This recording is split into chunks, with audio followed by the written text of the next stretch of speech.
Today I'm joined by Brad Plock, founder of WRK Marketing, a performance shop built around a core idea. Stop guessing, instrument the system, then scale what's provably working. I've had the pleasure of working with Brad before, so it was extra fun interviewing him in this context. On this episode, Brad walks us through the exact diagnostic he uses when a mid-7-figure brand is stuck. It's tactically specific, so if you don't want that, you should skip this episode. We also talk AI as a force multiplier, using it to generate concept variants, score ad to landing page congruency, and raise the creative floor. And Brad closes with real outcomes, including launching an internal brand from 0 to 1.5 million in 6 months with 25% net margins. Welcome to In the Money, an exploration of whether you can still make money in D2C and CPG. We talk to some of the most interesting $5 to $50 million founders, operators, investors, acquirers, and lenders in the space to ultimately answer the question, is D2C and CPG still a good business? Hope you'll enjoy the show. Brad, there'd be a lot of listeners that are stuck at a mid-7-figure brand. They can't quite break through. What are a few things that you typically see or that you'd audit in your growth strategy for them? Yeah, I think you have to first identify what the problem is. And so with all the clients that we onboard, we take them through a process of just kind of like discovering what the problem is, and so that we can uncover that and then build a strategy that solves it. And so I can walk you through how we think about solving that problem, and then maybe some specific tactics for the problems that show up commonly. So the first thing that we do is we build out a dashboard in whatever your favorite tool is that organizes metrics in a very specific way. So you've got overall revenue, ad spend, MER is kind of your blended top level. The next layer underneath that is what is the split between new customer acquisition, so new customer revenue, CAC, if that's something you're paying attention to, AMER, if that's another version of kind of CAC and efficiency, new customer orders or new customer sales as a percentage of revenue and orders, and then another split would be repeat customers. And that's kind of the first split. Then there's additional layers underneath that, which is like, how do the channels actually break out? But usually that first view is very obvious, because either it's not uncommon that we'll get clients and they're like, yeah, MER is fine and this is our goal and we're at our goal, but acquisition is a huge problem. They're actually burning cash on acquisition. Or the opposite can be true, which is acquisition is fine and their retention is miserable for any number of reasons, whether it's baked into their model or or they just have a bad product or something along those lines. And so we build out the dashboard that helps us understand which one of those metrics is off first. And then we can actually start to dig into how can we fix that? So if it's an acquisition problem, which I think is a pretty common, where folks come to us and they're not as efficient as they want to be, they can't break through, certain spend ceilings. What we just need to really do from there, and something we've spent a lot of this year rebuilding our process around, is actually understanding what's working. And it sounds really easy and obvious to say that, but tactically what it means is basically another dashboard of creative. It's pulling in all of your creative and then starting to tag it with all of the important themes. And the system that we use is pillars, personas, and angles. Personas being who you're talking to, pillars being what's the core message, and angle being how you communicate that message, and actually quantifying it. Because I think you've probably exhaustively heard, as I have, this idea of creative diversity. And it's like, cool. What does that actually mean? And I think as you start to tag your ads by all these different things, you can actually start to quantify, how much have I spent into this pillar versus this one? What is my efficiency when I talk about that thing versus this thing? And how does that differ across maybe different products? Every time we've done that, helps you build a very clear roadmap of what to talk about next. And time again, I've seen that be one of the more valuable things we do to unlock acquisition, is actually understanding what's working in your creative down to the angle, the messaging, and all that good stuff, and just truly quantifying what diversity means in your ad account today. Yeah. And so if I were to read that back, there are maybe two common problems for a stuck mid-7-figure brand. One is they have a high level understanding of maybe their MER or their CAC, but not a granular enough understanding that maybe, hey, MER is working on a blended level, but it's too high on new customer acquisition, which is why you keep losing money.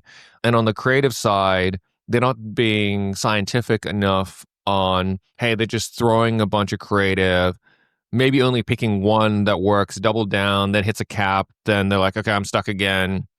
They're not kind of running an iterative enough process. Yeah, exactly right. Yeah, exactly right. And there's a bunch of other, like, creative is not the only lever that you can pull, right? You might just be spending too much on Google branded search, or there's something silly in your actual spend allocation that could be off. But one of the common ones we see is people don't actually have a scientific understanding of what's working in their ads, and at least a hypothesis for why. Because when you start to ask the questions why, you can start to check the box on yes or no, at least for a moment in time, right? Like, you may have executed a concept or a pillar poorly and it's worth revisiting in the future, but like, you have to at least try to answer the question so you know where to put your attention next. Just to set some reality, I'll put my brand owner hat on versus your agency hat owner on, which is for a mid-7-figure brand, they are somewhat upper limited by the funnel math, the ad account math, the product market fitness. Would you say that it's still in reality, and I'm not talking about WRK, I'm talking about most agencies that service this space, that you don't have the magic elixir that's going to take them from 5 to 30. You can do best practices and probably have efficiency improvements, but for founders that are looking for the agency to take them to the promised land, that's the exception rather than the rule. I would say that's probably fair. I think, and in all of the biggest wins that I can think of, at least off the top of my head, for clients over the last year, call it, all of them came to us with at least one thing clear that was working. And maybe they didn't totally know what that thing was, but when we opened up the ad account or we looked at the dashboard I just mentioned, it was obvious that something was working. They just needed to do more of, or they were doing too much of something and they were overspending on new customer acquisition and need to be dialed back in. But they have like some semblance of success. It's usually not a 0 to 1 kind of piece of it. Yes, I don't, as much as I would love to say I have the magic wand. I think my goal, or my job in any agency's job, is to have a system or a playbook that they run and be really good at executing that playbook. And it can change over time. And like I said, we're changing ours this year on creative strategy pretty heavily. But if I can't convince you that I have a system that I believe in, that I know how to execute, then you probably shouldn't hire me, because it's just like, what is that agency going to be doing? That doesn't mean it's going to work for you, but they should be able to provide evidence that it's worked for other folks. You wanted to deliver a ton of value on the pod today. You've got a list of tactics that you've seen work. Maybe you can share that with us. Yeah, absolutely. So I was looking, we had a client, I wanted to share kind of a recap of some stuff that was working, and I figured it'd be helpful for just like our entire internal team to look at. So I just grabbed a couple of hopefully very specifically tactical things that are somewhat easy to implement that you could test out. And it's worked more than once. So like, that was the qualification for this, was it wasn't just a one-off swing that we did that worked. And so there's a couple of themes for this. One of them is landing pages. One of them is tracking improvements. We've got ad formats, and then we've got an actual like campaign setup inside of Meta. Any particular one that like screams to you that you might be interested in starting with? I think that let's go through all four, because I think it's super relevant, and we've had feedback on the pod saying that like we want tactical takeaways that we can go and implement. Cool, sweet. I'll just go in order then. So starting with landing pages, where we found the most value with landing pages is every ad account probably has an ad or two that's like carrying the majority of the spend, or you've been in a position where that was the state of the business for a while. And so what we've done is you kind of watch that ad exhaustively, play it once, don't take any notes, play it a second time and start jotting down all the things you notice, the things that the person's talking about, play it a few more times and just keep taking notes until you get through it. And then you go into Meta and you look at where's the spend delivering to, who's seeing it, age, gender, where are they seeing it from a placement perspective? And you start to kind of formulate this hypothesis around who is this ad very specifically talking to? Now, in some cases, what it might look like is women 45 and up, and that can be as simple as it is. And sometimes it's more kind of defined information about how a person's feeling. I can't think of a state of mind off the top of my head, but it's more like a state of mind as opposed to like a specific demographic persona. And then you build a landing page that matches that specific ad. And the easiest way that we've done this is 5 reasons why, or X amount of reasons why for the persona. So 5 reasons why blank persona is switching to blank product and why you should too. And what's great about that I'm sure this has been mentioned exhaustively across any e-coms advice, is just build a landing page. But what's great about that format of landing page is it forces you to order a certain amount of reasons why an actual specific person should switch to your product, and then speak clearly about those things, and then choose the importance of the order of those different things. And I think it puts you just into a different mindset of how you're actually building that page. And we've seen that just like takes those top ads and just gives them additional runway. Doesn't mean you have to turn off the PDP ad, but it just adds a little bit more congruence and allows you to push more volume through that one specifically. What I want to tell you about today is Parker credit cards. Look, there are multiple subreddits dedicated to credit cards points hacking, and I get it. But what do entrepreneurs really want in today's market?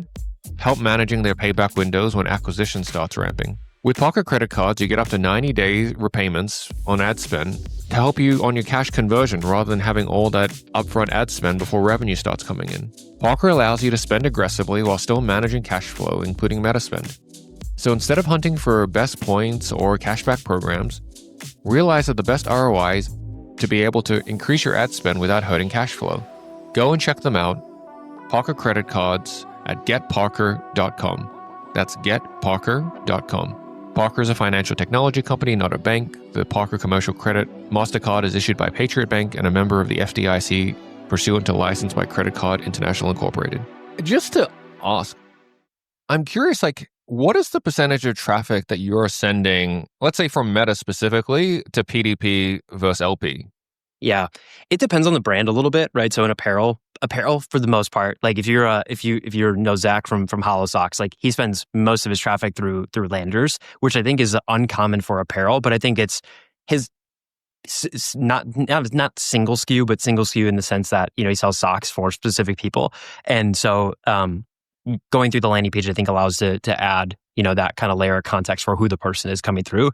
But if you're a brand with 100 SKUs in apparel, like PDP is probably going to be fine for you unless you have a very heavy problem solution oriented product. So I think there's some context there that's required. But in the most poignant example that I have for this landing page that I was giving for the one I was just talking about, it's like 90% of their spend goes through landing pages or landing pages like that. But the mix depends pretty heavily on the category. Yeah. Let's go to the second one. Yeah, cool. So tracking improvements. These are not as fun because nobody likes talking about the pixel. Although everybody wants to think that there's some magic solution to optimization that you can just flick a setting on in Meta and all of a sudden it's solved. But there's a couple things. So we've seen some issues with match rates for excluding existing customers for when we use something like just the pixel straight up or Klaviyo audiences. For whatever reason, Klaviyo doesn't have as good of a match rate back to Meta. And so when you try to exclude customers, they just don't work as well. Shopify audiences has worked extremely well for that reason. Now, I don't love Shopify audiences for, I guess, prospecting or trying to scale. I just haven't found as much success as just using what Meta has out of the box. But they're really nice at excluding people from campaigns, which is great. I'll come back to kind of customers exclusions in a tactic in a bit, because I think there's more there. But something we've been experimenting more with recently is for brands that are kind of mature in their marketing, I guess, journey, right? And it really depends on the market. We have a client that sells, a digital product to photographers, as an example, and it's pretty niche down. And so they're very mature, although maybe their revenue isn't as big as it's not $100 million a year, it's not 50 million, but they're big for their market. So mature, I think, is the word that I'm using there. Optimizing for new customer purchases has been something that's forced Meta a little bit further in the direction of finding kind of incremental new customers. And we've seen some indicators of success as one, AMER just improves as a result of it. But you can see some kind of precursor metrics to that. If you pay attention to new visitor percentage, that can be something that tells you that Meta is actually forcing itself outside of the box a little bit further. So you do need, to my understanding at least, you do need a third-party tool that can help you optimize for new customer purchases specifically, but that has had some kind of incremental wins from doing that. And when you're pushing Meta to do that, are those new visitors per visitor more expensive, even though on an aggregate basis it's more efficient? Yeah, you might find that like the cost of the traffic, like a CPM or a CPC, ends up being a little bit more expensive, but it ends up netting out in the conversion rate improvements or just the better optimization that you can make for new customers over time. Yeah. Yeah, no, that's interesting. Yeah, let's keep going. Cool. Sweet. Okay. I'm going to jump down from my list, at least to the kind of Shopify audience customer list point that I was making, just to close the loop on that one. This is like, I don't know, maybe this is an old school tactic, but we kind of revived the idea of retention campaigns in Meta this year for a similar group of customers where they are either really mature in their segment or they have a lot of new product development that's coming out.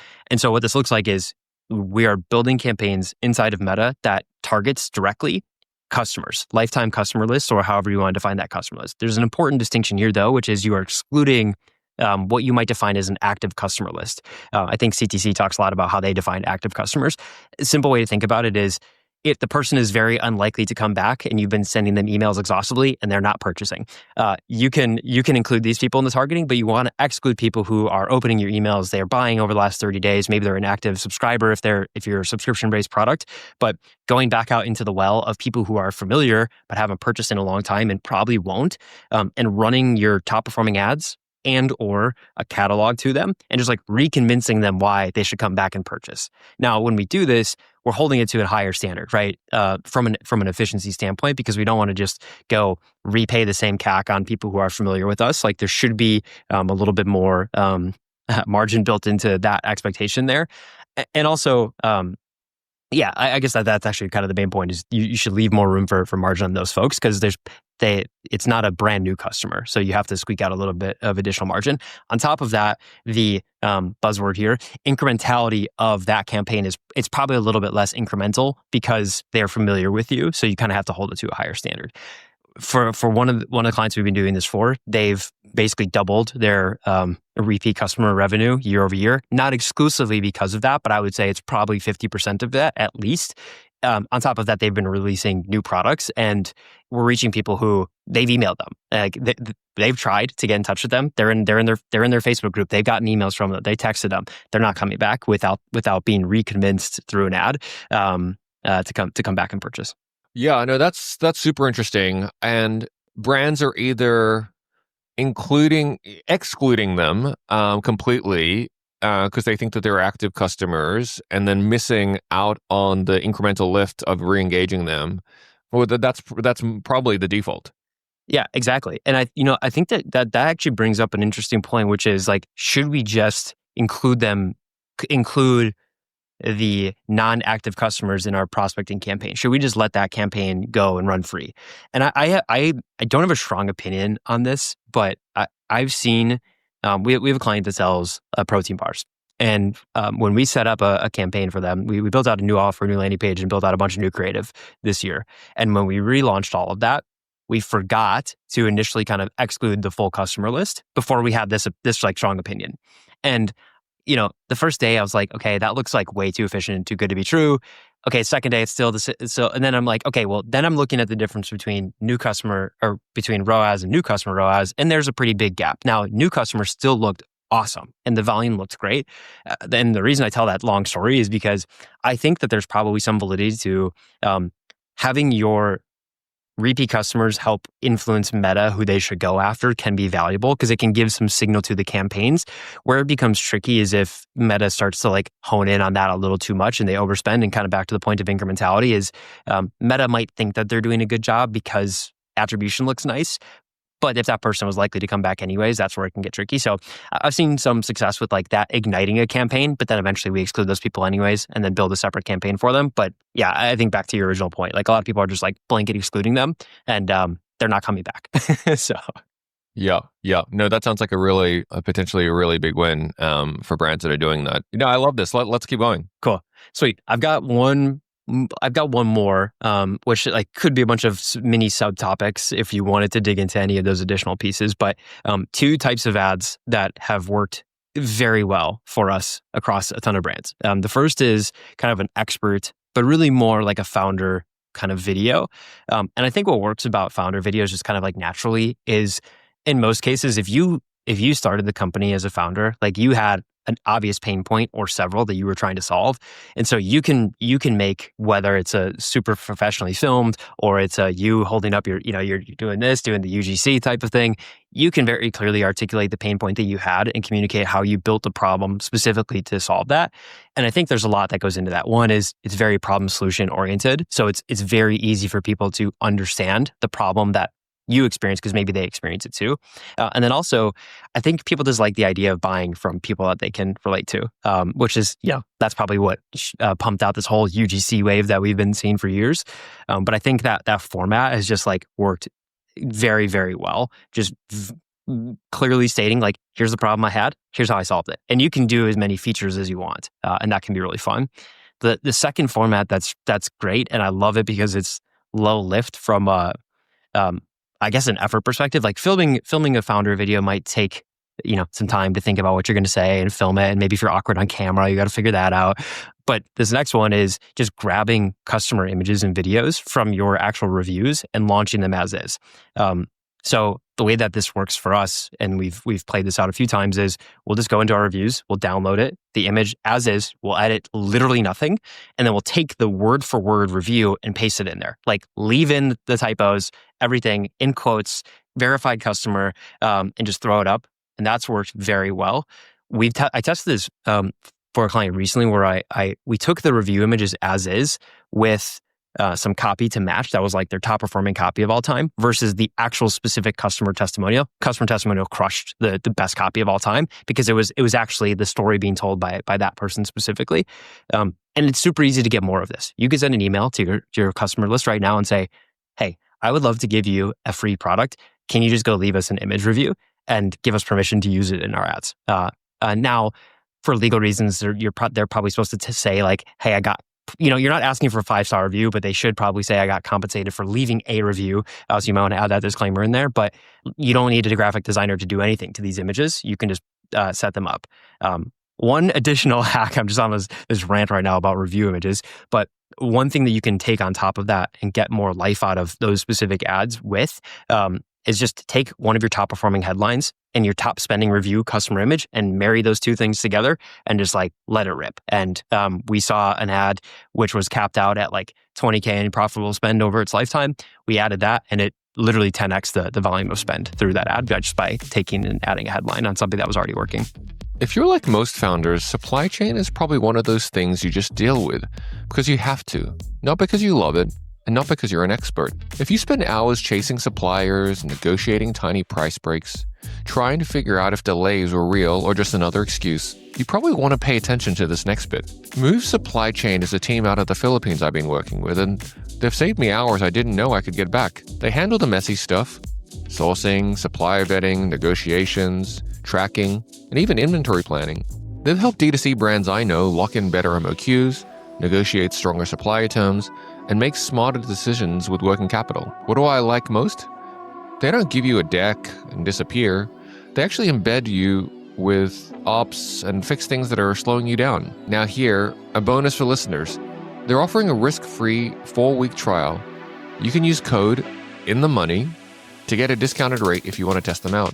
Anyway, if Q4 is starting to feel a little too close for comfort, check them out. It's one less thing to deal with, one more thing you can upgrade to an expert level. Websites, movesupplychain.com.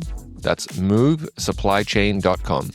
This probably goes back to the pillars / positioning, your kind of creative matrix, but like, I imagine there's a big spectrum of creative output from your median kind of $5 to $15 million client.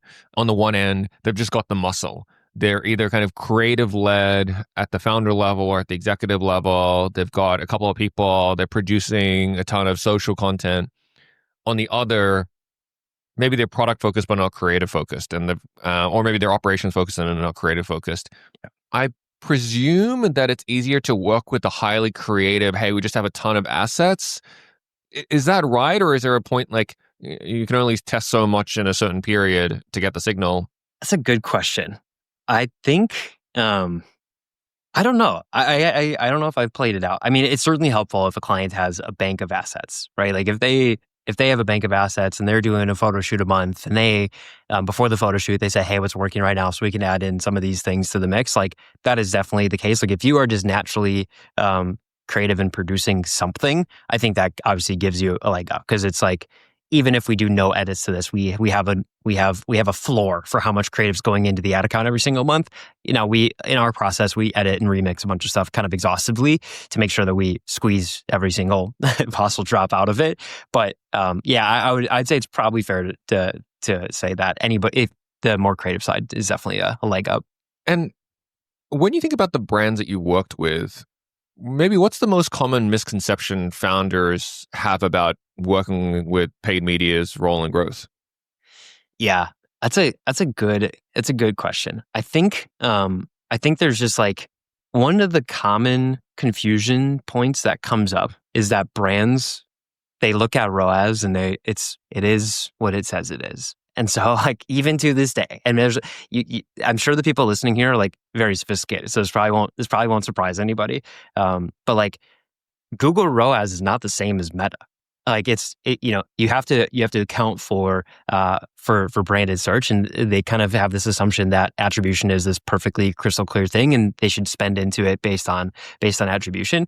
Now, like, granted, it's a very difficult topic. The incrementality is the buzzword of the year, right? It's a very difficult topic to try and solve for. But I think attribution is a very tricky game, and I think people are still very like bogged down by the differences between how Meta reports and Google reports, and that just like shows up in how they spend. And then it just gets infinitely more complex as you introduce Amazon. Maybe you get into retail and you start to just open up the bucket of where people can convert. And so I think that gets a little bit tricky, and people don't like fully like if you're building kind of off of the attribution game. If you're building a P&L that is exclusively looking at Amazon versus your D2C business and not thinking about how they overlap, you probably aren't, either you're overspending or underspending in some regard, because the view of how you're looking at it. To take the other side of the funnel, there is no longer any edge in retention marketing in 2025. Agree or disagree? I think I'm like the typical marketing guy that says it depends to all these. So I think it probably depends on the brand and like how they're executing that specific kind of retention channel. Because I gave you we were just talking about like something you can do differently in your Meta account that is a retention tactic that is meaningfully impactful. And so if you're not doing something like that, then I'd say it's underrated, right? Like it's you're not doing enough. And then if you think about, but to your point, right?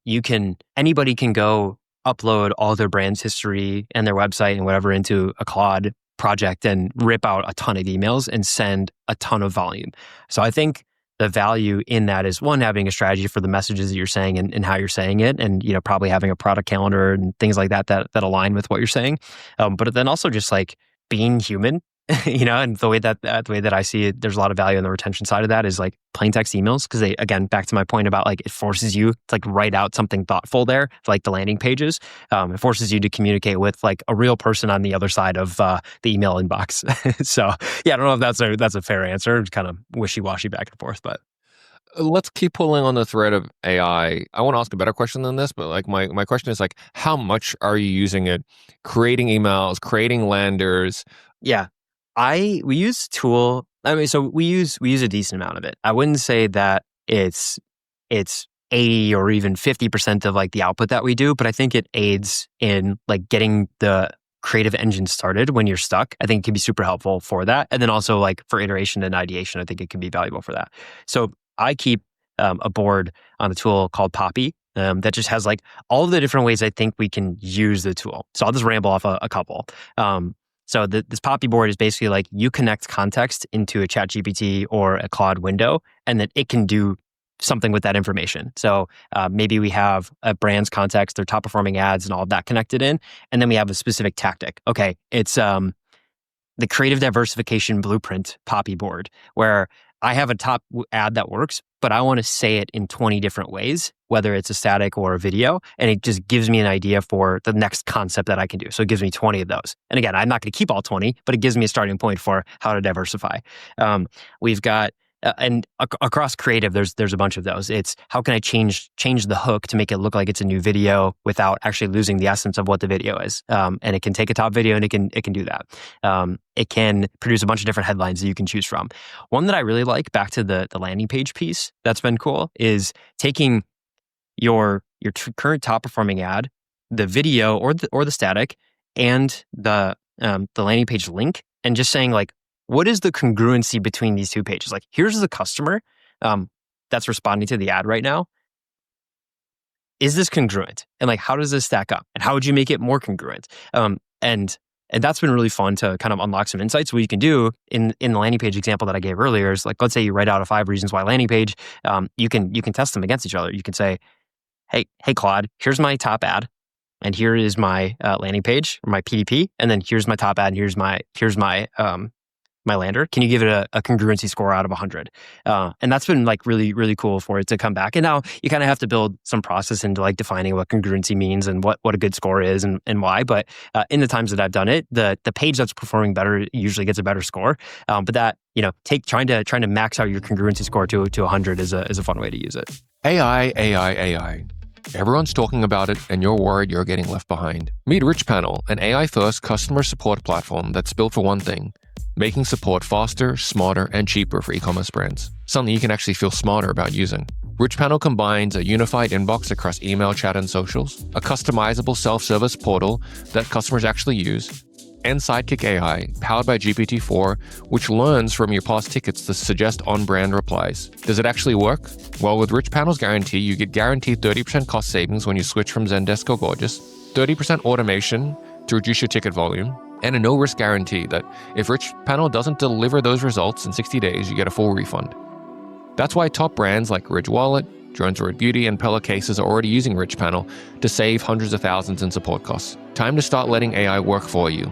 Head to richpanel.com and start your free trial today. Real savings, real automation, real AI that actually works. I'm going to keep riffing on this because I think it's a really fun and relevant topic. Let's match congruency with context. So if you were to put context as an input, and congruency as a constraint, and maybe congruency to where the business is today, but on the edges of kind of the e-commerce frontier, there are probably some believers that are like, hey, let's just give it context and go unedited, right? And just ads, landers, let's just let it fly because the market will tell us better than we should not be the editors as humans. Is that a moronic idea? Like, as long, if you were to be able to kind of put the congruency check in, like, yeah, you can't go from like selling supplements to like selling dog food. Like, so there is some congruency check, but it's not a human edit. It's a kind of pre-baked control. Yeah. Like, how far are we from that? We have a client. They probably have the most like creative output of somebody that I can imagine. And with that, they have the fewest constraints, like in the context of like, they will kind of like, if it's not perfect or maybe the messaging is like the grammar's not like great or whatever, and they'll just rip it. Now, that's also not like, they're not saying anything illegal. They're not making any crazy claims that they shouldn't be making. But they are just ripping a ton of creative, and it's very, very little is edited in the form of like this script. Now, they still edit the video nicely together, and they're not just like clicking. If you use a creative tool like Atra, there's a clone button. They're not just clicking clone and putting all of them up exactly as it's cloned. Maybe they're at it, making sure that it's like, okay, the product actually looks like the product. But they're about as close as I think you can get without just launching everything as the AI produces, and their performance is fantastic. That on the other side of it, I do think that there probably is value in having a consistent way that you message across the board, because a lot of marketing is just like helping customers like with pattern recognition of recognizing if this is the thing that solves their problem. And if you show up and you're saying, slightly competing things because the AI said whatever it wanted in a bunch of different places, you might just be confusing them. That said, like, I kind of skew on the side of being a little bit more open, because the ability to like personalize stuff at scale is probably only going to get more ridiculous as we all start wearing our Meta Ray-Bans, and it's giving us the perfectly contextual ad at whatever moment in time, and it's connected to our brain at some point too. But I don't know. I can see both sides of it.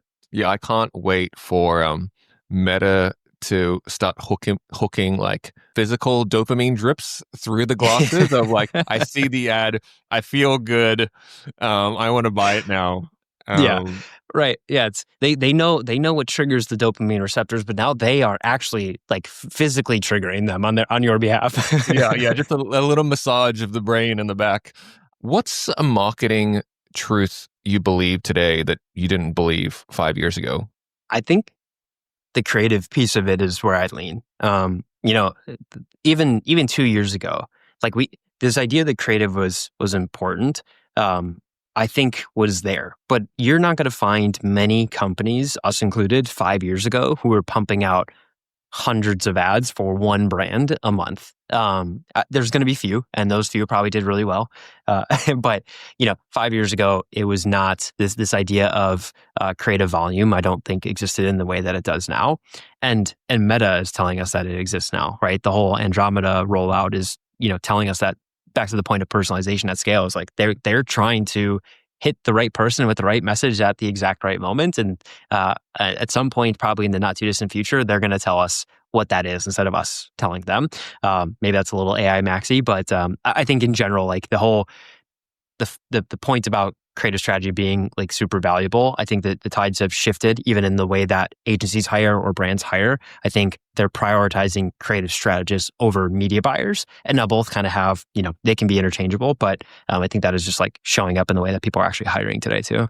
Yeah, but I imagine that for a media buyer today, it's probably easier than ever with AI to be a creative strategist because of how much easier the content production is. Yeah. And I think it kind of depends on how you want to define what a media buyer does, because it can show up different across different companies, right? The way that I think about it is allocating the right amount of dollars at the right time in the right moments, right? So it's building your marketing calendar, which is based on a forecast, and understanding when you should spend and how much you should spend, and then also like what you should be spending against. So which products with what messages. And so we split the roles we have a media buyer, a growth lead, and a creative strategist. So that way it's not on the media buyer to come up with all the ideation. But yes, I think you're 100% right that at least the floor, like the way that I think about AI right now, and maybe I'm wrong about this, but my hypothesis is that hopefully the floor of what we do is being raised because we have this super intelligent thing that we can go and ask advice of. Now, there's plenty of cases where that's not true, but at the worst, it's raising the floor, and then hopefully the human brain can continue to try and raise the ceiling in the short term. Yeah, what's been the single biggest win in the last year, either client or internal at WRK? We've had a couple of clients go from like they just had some insane unlocks. So internally, we started a brand last year, and in 6 months, we went from $0 to $1.5 million in revenue, and we did, I call it 25%, bottom line. Now, if you know anything about ecom, you don't really get to take any of that money. It goes back in inventory, but it sounds cool. So if you just like edit out the context that I gave, that I took $0 out of that company, it sounds way better. But we took very profitable company from 0 to 1.5 million in 6 months, and that was cool. We've had another client go from 1 million to 15 million. We had a client recently go from doing 150K a month, and now this month they'll do 700K. Just like some product and messaging unlocks can go a long way. And I think the thing that I've learned through all of that is like, and I know this has been repeated on the Twitter sphere several times, but it's like you are constantly like one thing away from insane amounts of success. Sometimes it's creative, sometimes it's a product and the positioning of the product, sometimes it's the offer. But if you just keep taking swings, thoughtful swings and intentional swings, you're probably just around the corner from unlocking something pretty big. Yeah, and I bet that in reality, most brands aren't taking big enough or thoughtful enough swings, which is why they're getting a little bit stuck. Yeah. Just changing the headline on your ads is, headline and messaging matters. But, if it's the same image and you're just changing the headline, Meta is now just straight up telling you like, we're not going to spend against this. It's not meaningful enough of a difference. Go change take your top performing video and hire somebody who does man on the street videos and go have them talk on the street about that specific problem. Change up the complete context of how that's being recorded as an example. And take bigger swings. We talked about a bunch of tactics earlier, but is there anything else or channel or tech that's working especially well for client brands right now? I think those are like the most top of mind things that I can think of. I mean, everybody is kind of hammering on partnership ads, and something that we talked about a couple weeks ago on our podcast that has still been true, which is cool, is like a low lift way to get into kind of the whitelisting and partnership ads is like just make a page that is like in your persona, right? It's if you have, you know, you sell to people who hunt. My dad hunts a lot, so it's top of mind for me. Like, just make a page that is like the page name is built with the persona, and duplicate your top hunting ads and run them from that page, and you'll probably find some success in doing that. And it's super low lift. Everyone should go and do that today. Brad, as we head towards a wrap, is there anything you're seeking from listeners, brands, operators, collaborators, anything you want to promote? Where should people find you? Yeah, you can probably find me on Twitter. I don't know actually what my Twitter handle is. It's Brad Plock in some variation. Maybe it's an underscore. I'm not sure. It's a period. Yeah, you can. I mostly post. I try to post like somewhat serious things, but there's also some unserious things. So just try to be relatable. But no, I've got nothing to immediately sell. So if you want to check me out and DM me and just chat about ecom, like I love this space, so I'm happy to jam. Brad, thanks so much for coming on, and can't wait for next time. Yeah, thank you so much, man.